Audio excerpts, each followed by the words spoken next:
Next છે 70, બરાબર ને?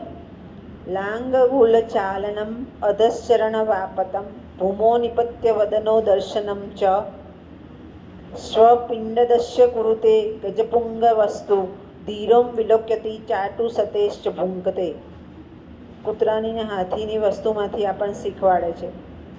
કૂતરું એમ કે જ્યારે તમે રોટલી ખવડાવવા જાઓ છો તો પૂંછડી પટપટાવે છે, આળોટવા માંડે છે અને તમારી સામું કહે છે કે મને રોટલી જોઈએ છે. જ્યારે હાથીને તમે ખવડાવવા જાઓ તો એની પાસે માવતને ઊભો રાખવો પડે પહેલાં તો, પછી ધીમે રહીને એની પાસે તમારે આપવું પડે, એની સૂંઢમાં મૂકવું પડે, એને તમારે ઊભા રહેવા દેવો હોય તો જ ઊભા રહેવા દે.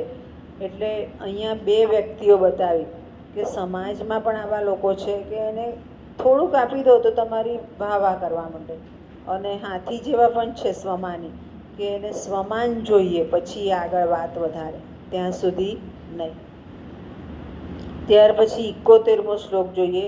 રાજન દુદુક્ષસી યદીક્ષિતિ ધેનુમતામ તેનાદ્ય વત્સમિવ લોકમ પુષાણ તસ્મિંશ્ચ સમ્યગનીશમ પરિપોષ્યમાણે નાના ફલે ફલતી કલ્પતે ભૂમિ.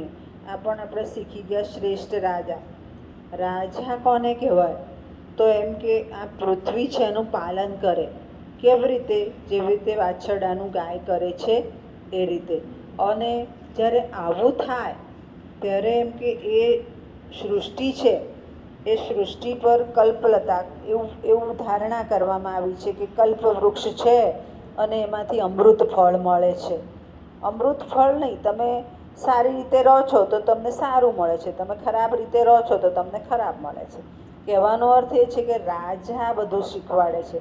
રાજા જો સારી રીતે રાખે, આપણા ઘરમાં રાજા કોણ હોય? આપણા ફાધર જે રીતે કંટ્રોલ કરે છે અને ઘર સારી રીતે રહે છે તો એ ઘરમાં સુખ શાંતિ છે. એટલે જેના હાથમાં ધુરા છે એ જ વ્યવસ્થિત રીતે રાખે તો એની પ્રજા સુખ શાંતિથી રહેતી હોય છે. ખ્યાલ આવી ગયો? સમજ પડી ગઈ? મારા ખ્યાલથી અહીંયા યુનિટ 3ના પતી ગયા, હે ને? ઓકે.